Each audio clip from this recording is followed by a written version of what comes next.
Hello, everybody. Welcome back to the Heumann Perspective. Today, I'm very excited that we're going to be speaking with Lolo Spencer, who is somebody that I've admired since I met her a couple of years ago. Thank you very much for joining. Let me give my description, and then you can give your description. So I am still a 74-year-old disabled white woman. I'm still wearing my red glasses. I have brown hair, which goes under my ears, and I am wearing earrings, and I am wearing a sweatshirt, which was designed by Ola Ojewumi. So I am still a Black disabled woman, 34 years old. I'm wearing red lipstick, very short purple hair, big silver hoop earrings, a couple necklaces, and a long sleeve brown top. And I am up against a pink backdrop. So how do you define yourself? This question, you know what? I define myself as a fun person, a joyous person, as fearless as I can be, as much as I possibly can be. I'm outspoken. I'm just like, I like to be in peace and joy and fun and like good positive energy. So yeah, I would describe myself as that. What drives you? Multiple things drive me, but I will say that after doing, this online work via social media and YouTube, prior to even all the acting things, like my main driver is recognizing that disability advocacy and representation within entertainment and beauty is my purpose. Like I genuinely feel like I am here. I get the blessing of being able to wake up every day to keep doing this work, to keep advocating, to keep representing. And so that's always the driving force, especially when I know I'm, in a good mood to do the work. Like when I'm in the mood to do the work, I'm doing the work heavy. I'm always trying to be innovative and creative of what can I do next? How can I help this time? Where can I be of service to others in this way? And I just kind of do it in my own unique way of doing things, but that's what drives me for sure. So when did you acquire your disability, and how does it affect you on a day-to-day level? Yeah, so I acquired my disability when I was 14. I was diagnosed with ALS, but as of a few years ago, that diagnosis may be in question. So I just say I have like a form of muscular dystrophy. And, day to day, it's literally a balancing act because I do have the ability to still ambulate. So literally I am balancing myself all day, just trying to ambulate, work my body as much as I possibly can, balancing between work and my health, which can be a struggle for me. But, and balancing between knowing when it's time to rest and give my body a rest and give my body a minute to just like relax, because I sometimes can be a little too driven and push myself a little too far, which I know isn't good. But I'm doing my best. Oh shit, I done ripped out my whole earring. I done ripped out my whole earring, and it's clear on the other side. So we're just gonna take these off. This is a prime example of my life that something will drop and fly across the other end of the room. And I have to make the decision. Do I want to struggle to go get it in this moment? Or am I gonna take a break and be like, you know what? I'm gonna get it when I can. Exactly. And that is the story of my life. Do you have a picker-upper? No, I don't. And you know what? I need to get one. Wesley told me I need to get one. He was like, yo, you need to get one of those claw things to pick up stuff. And I was like, exactly. You're right. Although when you drop things, you have to then go get the picker-upper. Exactly. So, yeah, but they're good to have. How old were you when you were first identified as having a disability? I was 14. And the interesting part was at 14, I never identified myself as having a disability. I just knew some changes were happening in my body. I was told whatever I was told from doctors, and, you know, what my mom did her best to explain to me what was going on. But disability and disabled was never terms I was using as a teenager. Truthfully, I wasn't using disability until like my later years in college, when I had to go to the, you know, the centers on every campus that specialize with disabled students' needs and stuff like that. So it wasn't until having those conversations with those counselors that I was like, oh, okay, disability, I go to the disabled part of this, is the disabled, like, this is where I go. Like, so yeah, so disabled was never like the term, but acquiring it, now looking back, yes, at 14 is when it was the first sign of being able to identify with the disability. How did your family and friends respond when you were first realizing you were doing things different and were identified as having a disability? You know, my friends and family, they didn't really change, you know, once I acquired a disability. It was like this weird kind of understanding of more like, okay, Lauren just gets around differently now. Like, I don't think the seriousness of what was happening with my health was been on the forefront of how they decided to treat me. I think it was literally this kind of happenstance kind of response. Then, oh, Lauren is actually dealing with something really, really serious. At least that's from my perspective of what was happening. And so nothing really changed. I know my mom had a conversation with my family for sure about, you know, moving forward, this is how, you know, Lauren has to get around with, you know, her AFOs, her leg braces. This is what they're for. You know, doctors are saying she may end up using a wheelchair or not. We're just going to kind of see how life goes. And that was kind of the approach that all of my family and friends took, is like, let's just see what keeps happening. But until then, you know, we're just gonna Keep going. keep rocking with you and have a good time. What were some of the humorous moments in your life when you were younger and you had your disability and you were transitioning from being one who walked a lot to beginning to use a wheelchair? Yes. So one of my favorite memories was senior year in high school. There's this big event that happens called Grad Night Disneyland, where literally all the senior high schoolers will go to Disneyland for one night. Disneyland was shut down. We go in after hours and just have a blast at the park.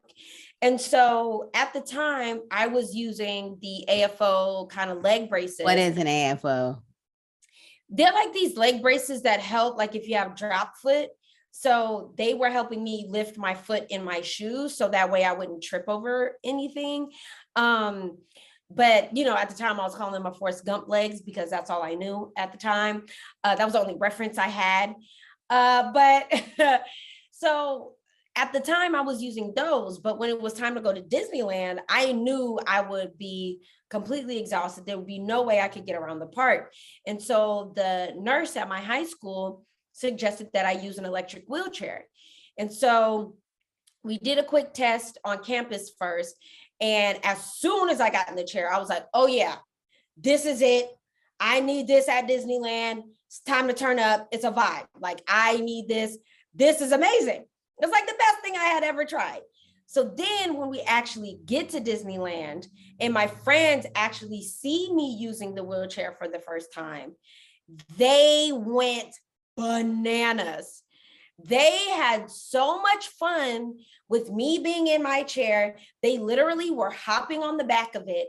We were speeding down in the middle of the park. We were busting donuts. It was a whole thing. It was such a monumental moment that when we got back, I changed my MySpace name to I Do Donuts in My Chair. What y'all know about it? Literally everybody remembered that. So yeah, that was the kind of friends that I had in high school. Great story. Now, one of the words that you used when we were beginning the discussion is that you're an advocate in the area of disability. What made you feel that advocacy in the area of disability was something that you were driven towards? I would actually say that I more fell into disability advocacy versus being drawn to do it. When I started my YouTube channel, Sitting Pretty, a few years ago, I was documenting my life and sharing like aspects of my life, because throughout high school and college, people kept telling me like, you need to share your story, you need to share how you do this positively and all these different things. So I was like, okay, I'm just gonna share what I do and how I do things. But it wasn't until getting the responses from viewers on my YouTube channel that I realized that what I was sharing was actually impacting people in a way that I didn't even necessarily intend to. But once I started getting those messages of, people saying, oh, this particular video helped me, feel more confident about myself. I have cerebral palsy, or I, am an amputee, or whatever their disability was. That's when I realized like I'm doing something much bigger than myself. And I like this feeling. I like what I'm doing. So how can I continue to contribute? And so the more and more I did by creating content or speaking on panels, I realized like what I was doing is considered advocacy work. And I dug it. And so I kept doing it and found new and innovative ways to keep the message going. I agree with you, and I completely understand that. I think there's been such an absence of disability in media. Yeah. That when people really of all ages meet people like us and others, they, in many cases for the first time, are listening to someone who's in many ways sharing similar views. Yeah. And being public about it. When you were in high school and beginning to start thinking of your career, what were you originally thinking of? And did your disability make any difference in the career path you originally thought about? So my original career path was journalism, because I've always been obsessed with people's stories. I don't know, maybe I'm just like nosy by nature or something, but I just loved asking questions and getting to know people. I used to obsess over like celebrity interviews and documentaries, and so I just always gravitated towards journalism. And so in high school, I was part of the school newspaper, which was a very proud moment for me. And that was kind of like the first introduction into, I guess, sharing stories and learning how to share stories, and learning about more and more people and things that were happening in the world or on campus, being on the newspaper. And then when I moved out to LA after high school, I joined the community college newspaper that I was attending at the time. And then from there, that transitioned into video journalism, which is where I learned how to edit video content, which then that ended up turning into my passion, which ended up being my focus to get my degree in TV production. And then now, fast forward to where I'm at now, all of those skill sets play into my career, even not even like planning it, just one thing fell into another thing, and here we are. So you've been doing more and more things. Can you tell us a little bit about your first film, Give Me Liberty? Give Me Liberty is such a unique film.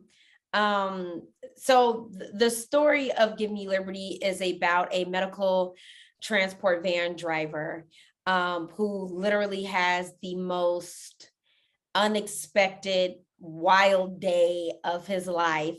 And I played Tracy Holmes, who is one of the passengers on the van, who he picks up.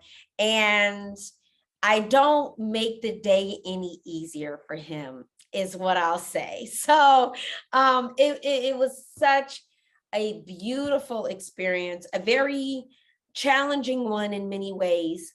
But it was a great experience and really launched my career into acting. How did you get involved with that film?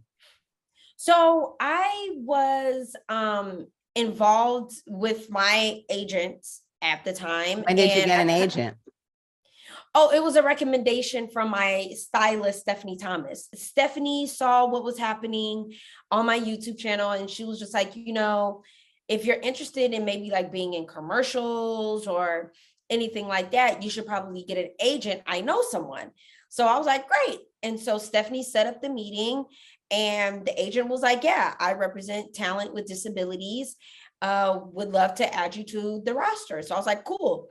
And I didn't think anything of it past that point until one day she called me and she was like, hey, there's this indie filmmaker who is creating a film and they would like you to audition because they're specifically looking for a young Black woman who's a wheelchair user. And you're like the only client that I have that fits that description. So you want to audition? And I was like, why not? Why not? And, the rest is history.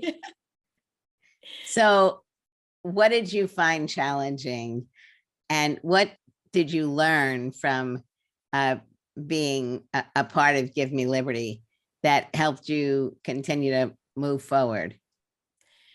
So the challenging part about Give Me Liberty was, first, I've never acted prior to Give Me Liberty. So for me, my challenge was memorizing the lines, and then let alone having to deliver whatever the emotion was at the time, having to create a story about this character that I essentially didn't create.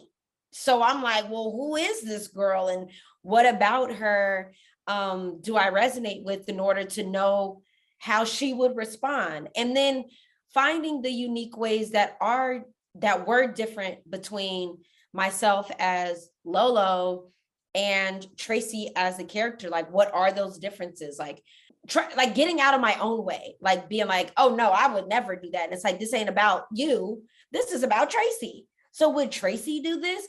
And so I was luckily able to build a great relationship with my director, Kirill Mikanovsky, and our producer, Alice Austin, and we would have those conversations on a regular basis. And then, some other challenges. We shot in Milwaukee in March. I don't do the snow. I don't do cold. I am a California girl through and through. So they talking about, oh, it's 17 degrees tonight. 17? Oh, no. No. But you did it. But I did it because I had to. Right. But I still did it, So it would be like those things, and it was an independent film. So there were a lot of things that were happening that I just had to work my way around, just because we were thugging it. We were thugging it to make it happen. It seemed to me in Give Me Liberty also that there were a lot of disabled people in the film. Yes. Compared to other things that you've done where you're really one in a group, you have a disability. Mm-hmm. Yes. So what was it like being in a production with so many other disabled people? It was actually really dope. I had a great time, and it was great getting to know other people who were like me, because like you said, I'm usually the only person with a disability in a room, or at least a visible disability in a room. And so it was dope getting to know, the other actors on set, having conversations with them, learning about their disability. Steve, he is the one that I have the scene with on the van, and he's nonverbal. And so learning to communicate with him and understand him, even with him being nonverbal, was a really, really dope experience, because the patient and just the fun conversations we were able to have. Like, he was so funny, you know, and I never even expected necessarily to interact, I guess, with someone who was nonverbal. Like, that was a first for me. And so it was great. And the fact that the crew completely understood how to interact with people with disabilities and varying disabilities was amazing to witness as well. So when you think about productions that you've done since then, do you find the crews equally knowledgeable, or do you find that in any of the other roles you played, for example, as Jocelyn in Sex Lives of College Girls, have you had to do more training or finessing with people on the set? I did have to at first, you know, kind of explain certain things that I needed, certain things that I just knew wasn't going to work as far as actual like movement and blocking on set. Wardrobe conversations, had to have conversations about that. But the beauty about the crew on Sex Lives is that they were eager to learn. They were eager to want to know, how can we be of assistance? How can we do better? And how can we learn now so that way we don't have to keep bugging you about what can we do? Is this right? Is this appropriate? Is this not? Does this work for you? Is this considered accessible for you or not? Like those kinds of things. So they have been an amazing crew to work with, and the dialogue and the support that I'm able to have with everyone is monumental for sure. So it's been amazing so far. So Sex Lives, you finished season 1, right? Yes. And is season 2 being done now? Season 2, we're working on it. We are on our way to start filming season 2. So it's very exciting. Do you have any idea when it's going to be coming out? No idea at all. The actors are usually the last ones to know any news. A lot of times we learn stuff when the press release comes out and when the rest of the world learns. So yeah, and it's so funny because people ask me all the time, oh, do you know? And I'm like, honey, I don't know nothing. So tell us a little bit about what you have learned through acting. You know, with Gimme Liberty, a majority of our cast were first-time actors.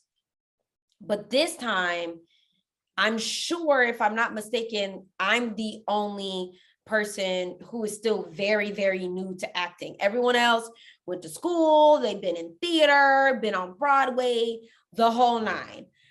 I'm like, I did one film and that's about it. So just learning to have confidence that I deserve to be there as an actress, that I deserve to be part of this role, and that everyone wants me there. So kind of fighting those feelings as well. How do you push yourself forward? I would say the way I push myself forward is recognizing that the thoughts or the feelings that I don't deserve to be there isn't true. Recognizing that it is a false thing that I'm creating out of my own insecurity, and that because I know that that's not true, I can make the choice to think about it a different way and to understand what my experience being on set and being with the crew and the cast, I can understand it from a different perspective. And then once I saw the show, once I was actually able to see the show along with everybody else, you know, I did a good damn job. And I was like, you know what? Chill out, girlfriend. You did a good job. Everyone else likes it. Everyone else has been telling you you've done a good job.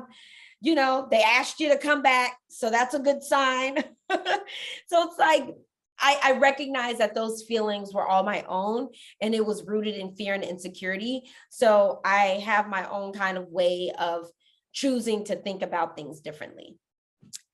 I think that's really a great message, because whether you have a disability or not, having to accept what other people are saying and really believing it, like, do they really mean what they're saying, that it really was good, or are they only saying it that way?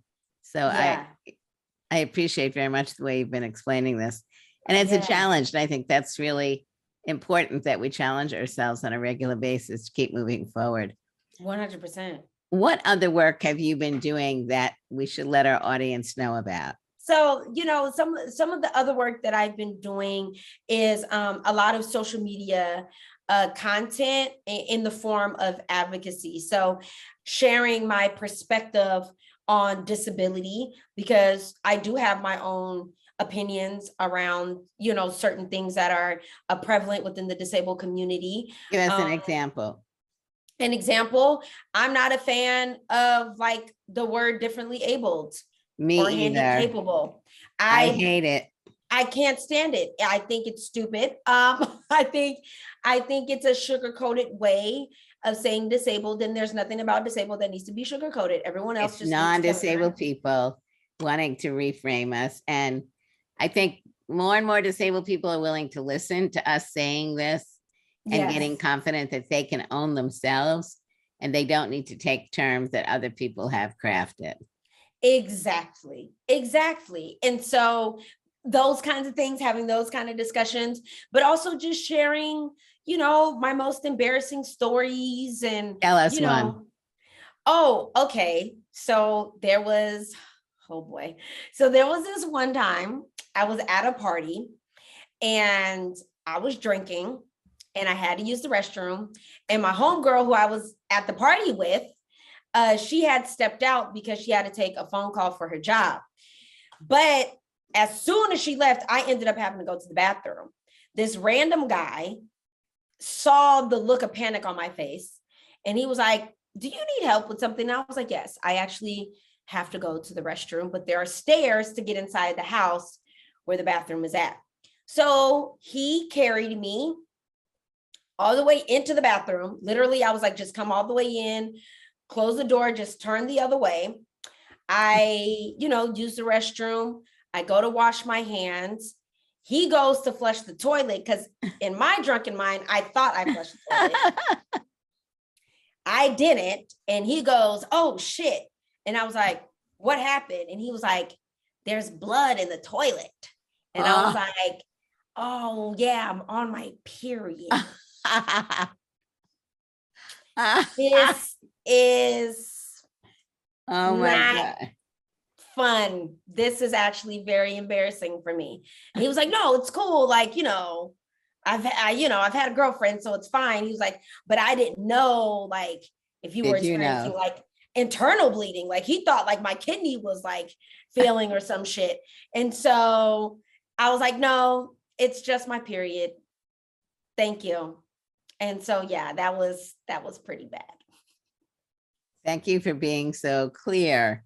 Because I think, no, seriously, these things happen. And for me, I also like to be pretty explicit in Yeah, what I'm saying, because I think it allows other people to realize that, they're not the only one who's had some kind of a story, exactly. which at the moment probably made you like blush all over the place. And now you can look back. For me, when you said this, I thought, wow, this guy sounds cool because he Yes. could look at your face. He didn't know who you were. And he Yeah. asked, "Do you need something?" That to me is like very unique. You hardly ever have someone who knows that. 100%. And that's why I trusted him enough to take me to the bathroom. And I have no idea who the man was. Oh, you never saw him again? Well, no, I haven't seen him since. Like we danced a little bit after, we went back outside to the party. But after that, I haven't seen that man since. What are some of your future goals, personal and professional? Oh, I love that. Some of my personal goals, I would like to you know, I What is guess your first. wildest fantasy? Oh, well, now, Judy, now that's a different kind of conversation. No, it involves Michael B. Jordan with his shirt off. No, I'm like,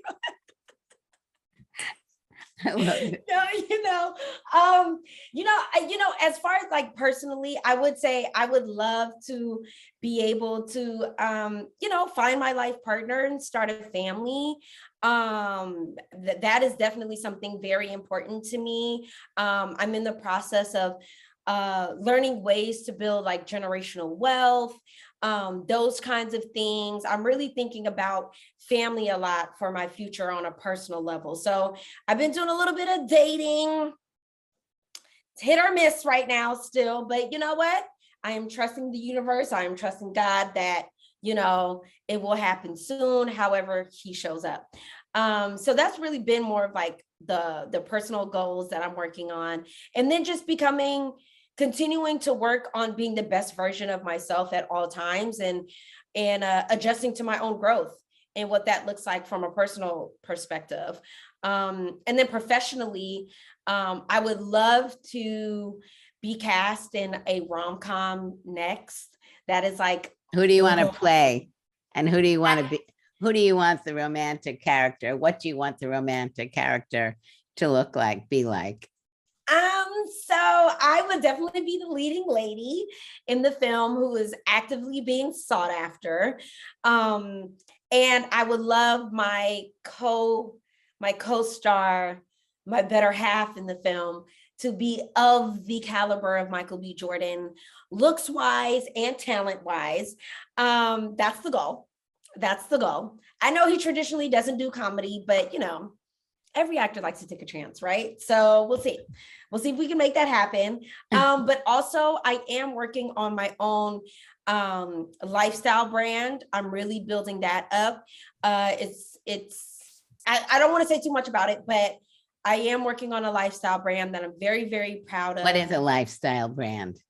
So a lifestyle brand, the way I see it, is a brand that others can use as a resource to be able to find ways to live the best version of their lives. So I'm essentially doing that, but it's going to be dedicated to young adults with disabilities who are seeking independence and self-empowerment. And then, taking Sitting Pretty Productions up a notch, having it really be a production company where I can support talent with disabilities or content involving disability, and help with the funding and the production of those projects. But also creating something that can be franchised. I'll just say that. So those kinds of things. And I would love to open, this is something I'll share. I would love to open a cafe or some sort of restaurant / lounge out here in the LA area that will be fully next level accessible, where I want to be there. Yes. Oh my gosh, Judy. Absolutely. Absolutely. Where we would do different things on the weekends, but we'll also be able to have panels. Like, it'll be the place where if anything involving disability, people will know this is a spot to go to. So we're coming to the end, and I like to ask my guests, what is something that people may not know about you that brings you joy? Well, two things. I would say I really, as much as I like to be social, it really brings me joy when I'm in solitude. And a lot of people don't really expect that from me because I am so high energy a lot of the times. And then also, although I can't call myself a singer yet, I actually do enjoy music, and I do love to sing in the privacy of my own. And you're going to take singing lessons, right? I am. That's on the next list of things to do, is take vocal lessons. So that way I can say, yeah, I can sing, and just start, hitting some notes. So I'd like to thank you so much for spending time with us today. Okay. And, who you are brings such joy and allows people to think on so many different levels. So thank you very much. And obviously we will continue to be in touch. Of course. And I really look forward to all the work that you're going to be doing in the future, and for all of our audience, plus more people to know about you and to share in the joy that you bring. Yes. Thank you so much, Judy, for having me. This was awesome. Thank you so much too. History won't forget us or try to minimize our pain.